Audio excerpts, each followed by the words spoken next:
जय हिंद साथियों, मैं समीर आप लोगों का स्वागत करते हैं अपने इस YouTube channel study point Sameer पर।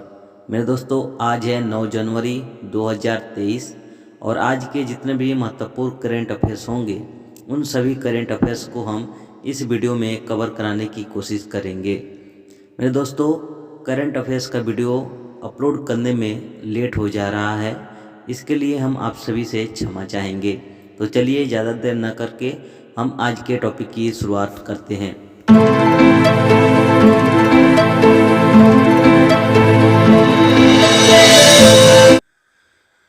हाल ही में किस शहर को ईट राइट स्टेशन से सम्मानित किया गया है? आपको बताना है कि हाल ही में किस शहर को ईट राइट स्टेशन से सम्मानित किया गया है। आपके विकल्प है ए मेरठ, बी आगरा, सी वाराणसी और डी है कौशाम्बी। तो इसका सही उत्तर होगा ऑप्शन नंबर सी वाराणसी। हाल ही में उत्तर प्रदेश के वाराणसी छावनी रेलवे स्टेशन को 5 स्टार रेटिंग प्रमाण के साथ ईट राइट स्टेशन से सम्मानित किया गया है। किसको किया गया है? तो अभी हाल ही में वाराणसी छावनी रेलवे स्टेशन को 5 स्टार रेटिंग प्रमाण के साथ ईट राइट स्टेशन से सम्मानित किया गया है। इसे यह सम्मान भारतीय खाद्य सुरक्षा एवं मानक प्राधिकरण यानी FSSAI के द्वारा यात्रियों को उच्च गुणवत्ता और पौष्टिक भोजन प्रदान करने के लिए अभी हाल ही में वाराणसी छावनी रेलवे स्टेशन को 5 स्टार रेटिंग प्रमाण के साथ ईट राइट स्टेशन से सम्मानित किया गया है।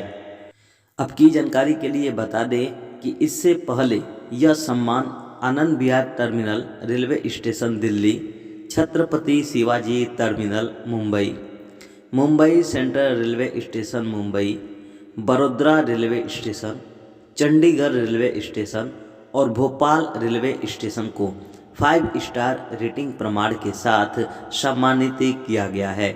बात करें हम उत्तर प्रदेश की, तो उत्तर प्रदेश की राजधानी लखनऊ मुख्यमंत्री योगी आदित्यनाथ, उप मुख्यमंत्री केशव प्रसाद मौर्य और ब्रिजेश पाठक हैं। यहाँ के राज्यपाल आनंदीबेन पटेल। लोकसभा की सीट 80, राज्यसभा की सीट 31, विधानसभा की सीट 403 है। मेरे दोस्तों, यहाँ पे विधान परिषद की भी व्यवस्था की गई है और विधान परिषद के सीटों की संख्या यहाँ पे 100 निश्चित की गई है। आइए इसी से संबंधित कुछ महत्वपूर्ण प्रश्नों को देखते हैं जो आपकी परीक्षा की दृष्टि से बहुत ज़्यादा महत्वपूर्ण रहेगी। अगर आपसे प्रश्न में पूछ ले कि हाल ही में किस भारतीय खिलाड़ी को परम विशिष्ट सेवा मेडल और पद्मश्री सम्मान से सम्मानित किया गया है, आपको बताना है कि किस भारतीय खिलाड़ी को परम विशिष्ट सेवा मेडल और पद्मश्री सम्मान से सम्मानित किया गया है। तो इसका सही उत्तर होगा नीरज चोपड़ा। नीरज चोपड़ा को अभी हाल ही में परम विशिष्ट सेवा मेडल और पद्मश्री सम्मान से सम्मानित किया गया है। फिर इसी के साथ अगर आपसे प्रश्न में पूछे कि 2022 में कितने लोगों को पद्म पुरस्कार से सम्मानित किया गया है, आपको बताना है कि 2022 में कितने लोगों को पद्म पुरस्कार से सम्मानित किया गया है। तो इसका सही उत्तर होगा 128 व्यक्ति को। कितना? 128 व्यक्तियों को 2022 में पद्म पुरस्कार से सम्मानित किया गया है।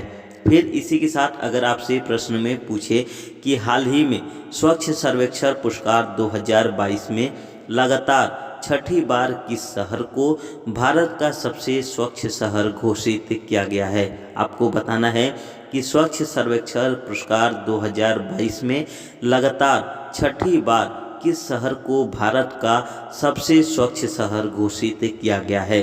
तो इसका सही उत्तर होगा इंदौर शहर को। किसको? इंदौर शहर को अभी हाल ही में 2022 में स्वच्छ सर्वेक्षण पुरस्कार के तहत छठी बार सबसे स्वच्छ शहर घोषित किया गया है। और इंदौर कहाँ पे पड़ता है? तो इंदौर मध्य प्रदेश में पड़ता है। कहाँ पे? मध्य प्रदेश में पड़ता है। और इसी के साथ छोटे शहरों की बात करें तो छोटे शहरों में सबसे स्वच्छ शहर त्रिपुरा राज्य को घोषित किया गया है। किसको? त्रिपुरा राज्य को छोटे शहरों में सबसे स्वच्छ शहर घोषित किया गया है। फिर आइए इसी के साथ अगला प्रश्न देखते हैं। अगला प्रश्न में पूछा है कि हाल ही में भारत के किस राज्य में पर्पल फेस्ट सेलिब्रेटिंग डाइवर्सिटी महोत्सव की शुरुआत की गई है। आपको बताना है कि हाल ही में भारत के किस राज्य में पर्पल फेस्ट सेलिब्रेटिंग डाइवर्सिटी महोत्सव की शुरुआत की गई है। आपके विकल्प है ए मुंबई, बी गोवा, सी राजस्थान और डी है मध्य प्रदेश। तो इसका सही उत्तर होगा ऑप्शन नंबर बी गोवा। हाल ही में भारत के गोवा राज्य में पर्पल फेस्ट सेलिब्रेटिंग डाइवर्सिटी महोत्सव की शुरुआत की गई है। कहाँ पे की गई है? तो गोवा राज्य में अभी हाल ही में पर्पल फेस्ट सेलिब्रेटिंग डाइवर्सिटी महोत्सव की शुरुआत की गई है। बात करें हम गोवा की, तो गोवा की राजधानी पणजी, मुख्यमंत्री प्रमोद सावंत, राज्यपाल PS श्रीधरन पिल्लई है और यहाँ पे लोकसभा की सीट 2, राज्यसभा की सीट 1 और विधानसभा की सीट यहाँ पे 40 है। आइए इसी से संबंधित कुछ महत्वपूर्ण महोत्सव को एक नज़र देखते हैं। अगर आपसे प्रश्न में पूछ ले कि कल्पथी रथ महोत्सव किस राज्य में मनाई जाती है, आपको बताना है कि कल्पथी रथ महोत्सव को किस राज्य में मनाया जाता है। तो इसका सही उत्तर होगा केरल राज्य में। कहाँ पे? केरल राज्य में कल्पथी रथ महोत्सव को मनाया जाता है। फिर इसी के साथ अगर आपसे प्रश्न में पूछे कि तोर गया महोत्सव 2022 कहाँ मनाया गया, आपको बताना है कि तोर गया महोत्सव 2022 को किस राज्य में मनाया जाता है। तो इसका सही उत्तर होगा अरुणाचल प्रदेश। कहाँ पे? अरुणाचल प्रदेश में तोर गया महोत्सव 2022 को मनाया गया है। फिर इसी के साथ अगर आपसे प्रश्न में पूछे कि हेराथ त्यौहार कहाँ मनाया जाता है, आपको बताना है कि हेराथ त्यौहार को किस राज्य में मनाया जाता है। तो हेराथ त्यौहार को जम्मू कश्मीर में मनाया जाता है। कहाँ पे? जम्मू कश्मीर में हेराथ त्यौहार को मनाया जाता है। फिर आइए इसी के साथ अगला प्रश्न देखते हैं। अगला प्रश्न में पूछा है कि हाल ही में किस राज्य के मुख्यमंत्री के द्वारा खेलो इंडिया यूथ गेम्स के 5वें संस्करण के शुभंकर का अनावरण किया गया है। आपको बताना है कि किस राज्य के मुख्यमंत्री के द्वारा खेलो इंडिया यूथ गेम्स के 5वें संस्करण के शुभंकर का अनावरण किया गया है। आपके विकल्प है ए मध्य प्रदेश, बी छत्तीसगढ़, सी हरियाणा और डी है मुंबई। तो इसका सही उत्तर होगा option number A Madhya Pradesh.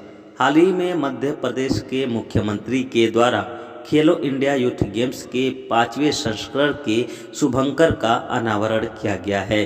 Khelo India youth games के 5वें संस्करण का शुभंकर मशाल और एंथम है। क्या है? मशाल और एंथम। यह खेल 30 जनवरी से 11 फरवरी के बीच राज्य के 8 शहरों में आयोजित होगा। कितने शहरों में? तो मध्य प्रदेश के 8 शहरों में 30 जनवरी से 11 फरवरी के बीच खेलो इंडिया यूथ गेम्स का आयोजन किया जाएगा। और आपकी जानकारी के लिए बता दें कि इसमें से एक खेल यानी साइकिलिंग को दिल्ली में आयोजित की जाएगी। कहाँ पे? दिल्ली में एक गेम साइकिलिंग को आयोजित की जाएगी। बात करें हम मध्य प्रदेश की, तो मध्य प्रदेश की राजधानी भोपाल, मुख्यमंत्री शिवराज सिंह चौहान और राज्यपाल है मंगू भाई छगन भाई पटेल। और यहाँ पे लोकसभा की सीट 29, राज्यसभा की सीट 11, विधानसभा की सीट यहाँ पे 230 है। फिर आइए इसी के साथ अगला प्रश्न देखते हैं। प्रश्न में पूछा है कि हाल ही में किस खिलाड़ी ने अंतर्राष्ट्रीय प्रतियोगिता से संन्यास लेने की घोषणा की है। आपको बताना है कि हाल ही में किस महिला खिलाड़ी ने अंतर्राष्ट्रीय प्रतियोगिता से संन्यास लेने की घोषणा की है। आपके विकल्प है ए साइना नेहवाल, बी PT उषा, सी पूनम यादव और डी है सानिया मिर्जा। तो इसका सही उत्तर होगा option number D Sania Mirza. हाल ही में भारतीय टेनिस खिलाड़ी सानिया मिर्जा ने दुबई में होने वाले WTA 1000 इवेंट के बाद अंतर्राष्ट्रीय प्रतियोगिता से संन्यास लेने की घोषणा की है। किसने की है? तो सानिया मिर्जा ने अभी हाल ही में अंतर्राष्ट्रीय प्रतियोगिता से संन्यास लेने की घोषणा की है। बात करें हम सानिया मिर्जा की, तो सानिया मिर्जा का जन्म 15 नवंबर 1986 को मुंबई में हुआ था और इन्होंने 6 बार स्लैम चैंपियन के साथ युगल में विश्व नंबर 1 और 4 बार ओलंपियन रह चुकी है। इसके अलावा उनके नाम 42 WTA युगल खिताब है और वह 2016 में रियो ओलंपिक के सेमीफाइनलिस्ट भी रह चुकी है। इसके पहले उन्होंने 2005 के AP टूरिज्म हैदराबाद ओपन में अपना पहला WTA युगल खिताब जीता था। अपना पहला WTA युगल का खिताब कब जीता था? तो 2005 के AP टूरिज्म यानी हैदराबाद में जीता था। इसके अलावा वह WTA एकल रैंकिंग के शीर्ष 100 में पहुंचने वाली पहली भारतीय महिला के रूप में जानी जाती है। यानी कि सानिया मिर्जा जो है वो WTA एकल रैंकिंग में भारत की पहली महिला के रूप में जानी जाती है। बात करें हम WTA की, तो WTA का पूरा नाम वुमेन्स टेनिस एसोसिएशन होता है। क्या होता है? वुमेन्स टेनिस एसोसिएशन होता है। फिर आइए इसी के साथ अगला प्रश्न देखते हैं। अगला प्रश्न में पूछा है कि हाल ही में किसके द्वारा 5P योजना को लागू किया गया है। आपको बताना है कि हाल ही में किसके द्वारा 5P योजना को लागू किया गया है। आपके विकल्प है A Draupadi Murmu, B Narendra Modi, C Amit Shah और D है योगी आदित्यनाथ। तो इसका सही उत्तर होगा option number C Amit Shah. हाल ही में केंद्रीय गृह और सहकारिता मंत्री अमित शाह के द्वारा नागालैंड में 52 करोड़ रुपए से 5P योजना को लागू किया गया है। किसके द्वारा लागू किया गया है? तो अमित शाह के द्वारा नागालैंड में 5P योजना को लागू किया गया है। और आप सबकी जानकारी के लिए बता दें कि नॉर्थ ईस्ट के सभी राज्यों का विकास करने के लिए सरकार ने पीस, प्रोग्रेस और प्रॉस्पेरिटी के 3P को शुरू किया है। किसने किया है? तो केंद्र सरकार ने नॉर्थ ईस्ट के सभी राज्यों का विकास करने के लिए पीस, प्रोग्रेस और प्रॉस्पेरिटी के 3P योजना को शुरू किया है। बात आई है नागालैंड की, तो नागालैंड की राजधानी कोहिमा, मुख्यमंत्री नेफ्यू रियो, राज्यपाल जगदीश मुखी हैं और यहाँ के लोकसभा की सीट 1, राज्यसभा की सीट 1 और विधानसभा के सीटों की संख्या 60 है। फिर आइए इससे संबंधित कुछ महत्वपूर्ण योजनाओं को एक नज़र देखते हैं। अगर आपसे प्रश्न में पूछे कि गंगा नदी के प्रदूषण को समाप्त करने के लिए केंद्र सरकार ने नमामि गंगे परियोजना को किस वर्ष शुरू किया था, आपको बताना है कि नमामि गंगे परियोजना को किस वर्ष शुरू किया गया था। तो इसका सही उत्तर होगा जून 2014 में। कब मेरे दोस्तों? जून 2014 में गंगा नदी के प्रदूषण को समाप्त करने के लिए केंद्र सरकार ने नमामि गंगे परियोजना को शुरू किया था। फिर इसी के साथ अगर आपसे प्रश्न में पूछे कि भारत में खुले में शौच की समस्या को समाप्त करने के लिए केंद्र सरकार ने स्वच्छ भारत अभियान को कब शुरू किया था, आपको बताना है कि केंद्र सरकार ने स्वच्छ भारत अभियान को कब शुरू किया था। तो इसका सही उत्तर होगा 2 अक्टूबर 2014 को। 2 अक्टूबर 2014 को भारत ने खुले में शौच की समस्या को समाप्त करने के लिए केंद्र सरकार के द्वारा स्वच्छ भारत अभियान को शुरू किया है। फिर आइए इसी के साथ अगला प्रश्न देखते हैं। प्रश्न में पूछा है कि हाल ही में चर्चा में रहे माधव नारायण महोत्सव के संदर्भ में सत्य कथन बताइए। आपको बताना है माधव नारायण महोत्सव के बारे में कि इसमें कौन सा कथन सही है। आपके विकल्प है A यह महोत्सव नेपाल में मनाई जाती है, B चीन में मनाई जाती है, C बांग्लादेश में मनाई जाती है और D है भारत में मनाई जाती है। तो इसका सही उत्तर होगा ऑप्शन नंबर A यह महोत्सव नेपाल में मनाई जाती है। हाल ही में नेपाल में प्रसिद्ध माधव नारायण महोत्सव को औपचारिक रूप से शुरू किया गया है। यह 1 महीने भर चलने वाला उत्सव है और इस उत्सव में भगवान विष्णु की पूजा की जाती है। इस उत्सव में किसकी पूजा की जाती है? तो भगवान विष्णु की पूजा की जाती है। और यह त्यौहार काठमांडू के शंखू में मनाई जाती है। कहाँ पे? काठमांडू के शंखू में माधव नारायण महोत्सव को मनाई जाती है। और आप सबकी जानकारी के लिए बता दें कि इस त्यौहार में भक्त कुछ समय के लिए नदी में रहते हैं और नदी में झुके रहने के कारण ही इस प्रथा को सीलम टू लेगू के नाम से जानते हैं। किस नाम से जानते हैं? तो सीलम टू लेगू के नाम से इस प्रथा को जानते हैं। जबकि पृथ्वी पर लेटकर साष्टांग नमस्कार आदि करने को मदुल्याग कहा जाता है। क्या कहा जाता है? मदुल्याग कहा जाता है। बात करें हम नेपाल की, तो नेपाल की राजधानी काठमांडू, राष्ट्रपति विद्या देवी भंडारी और प्रधानमंत्री है पुष्पकमल दहल प्रचंड। कौन है? पुष्पकमल दहल प्रचंड। और यहाँ के मुद्रा का नाम है रुपया। फिर आइए इसी के साथ अगला प्रश्न देखते हैं। अगला प्रश्न में पूछा है कि हाल ही में चर्चा में रहे रामसर स्थल दीपोर बिल के संदर्भ में सत्य कथन बताइए।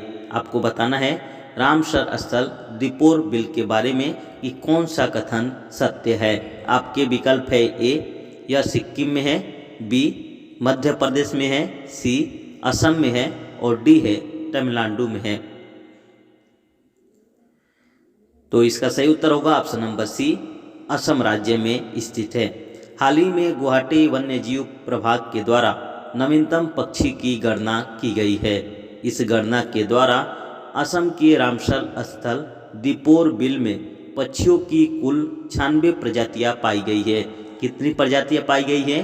तो 96 प्रजातियां अभी हाल ही में दीपोर बिल में पाई गई है। और आप सबकी जानकारी के लिए बता दें कि यह गणना विजुअल एनकाउंटर सर्वे पद्धति के द्वारा की गई थी। किस पद्धति के द्वारा की गई थी? तो विजुअल एनकाउंटर सर्वे पद्धति के द्वारा अभी हाल ही में दीपोर की गई थी। आइए जानते हैं दीपोर बिल के बारे में। दीपोर बिल असम राज्य के गुवाहाटी में ब्रह्मपुत्र घाटी में स्थित है। कहाँ पे स्थित है? तो यह ब्रह्मपुत्र घाटी के मध्य में स्थित है। इसे भारत में प्रवासी पक्षियों के ठहरने के स्थलों में से एक माना जाता है। इस रामसर स्थल को नवंबर 2002 में रामसर साइट के रूप में नामित किया गया था। कब किया गया था? तो नवंबर 2002 में दीपोर बिल को रामसर स्थल के रूप में नामित किया गया था। और आप सबकी जानकारी के लिए बता दें कि भारत में वर्तमान में कुल 75 आर्द्रभूमि स्थलों को रामसर स्थल में शामिल किया गया है। कितना? तो 75 आर्द्रभूमि को रामसर स्थल में नामित किया गया है। और बात आई है असम की, तो असम की राजधानी दिसपुर, मुख्यमंत्री हेमंत बिस्वा शर्मा और राज्यपाल है जगदीश मुखी। मेरे दोस्तों, जगदीश मुखी को असम और नागालैंड 2 राज्यों का राज्यपाल बनाया गया है। और यहाँ के लोकसभा की सीट है 14, राज्यसभा की सीट है 7 और विधानसभा की सीट है यहाँ पे 126। आइए इसी से संबंधित कुछ महत्वपूर्ण रामसर स्थल को देखते हैं जो परीक्षा की दृष्टि से बहुत ज़्यादा महत्वपूर्ण रहेगा। अगर आपसे प्रश्न में पूछ ले कि वर्तमान में पूरे विश्व में रामसर स्थलों की संख्या कितनी है, आपको बताना है कि वर्तमान में पूरे विश्व में रामसर स्थलों की संख्या कितनी है। तो इसका उत्तर होगा 2465। कितना? 2465 पूरे विश्व में रामसर स्थलों की संख्या स्थित है। इसी के साथ अगर आपसे प्रश्न में पूछे कि दुनिया की पहली रामसर साइट को कहाँ स्थापित की गई थी, आपको बताना है कि दुनिया की पहली रामसर साइट को कहाँ स्थापित की गई थी। तो दुनिया की पहली रामसर साइट को ऑस्ट्रेलिया में स्थापित किया गया था। कहाँ पे? ऑस्ट्रेलिया में स्थापित किया गया था। और इस रामसर स्थल को कोबोर्ग प्रायद्वीप के नाम से जानते हैं। किस नाम से जानते हैं?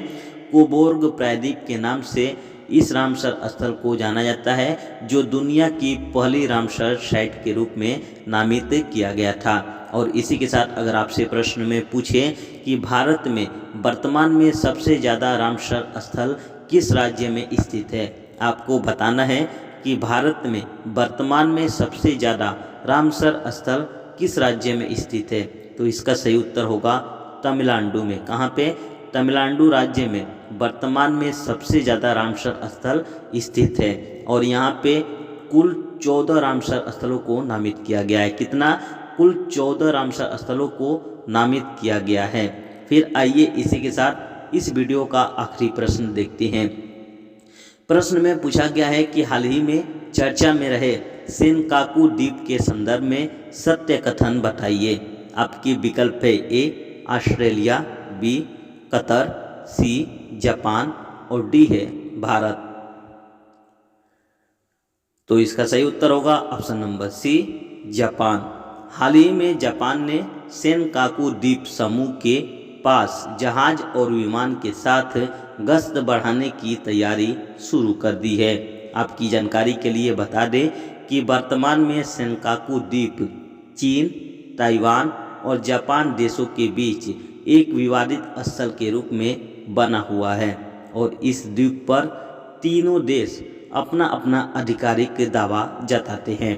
अगर इसके भौगोलिक दृष्टि पर एक नज़र डालें तो सेनकाकू द्वीप ताइवान के उत्तर पूर्व में, चीन के पूर्व में, ओकिनावा द्वीप के पश्चिम में और ryukyu द्वीप के दक्षिण पश्चिम छोर के उत्तर में स्थित है।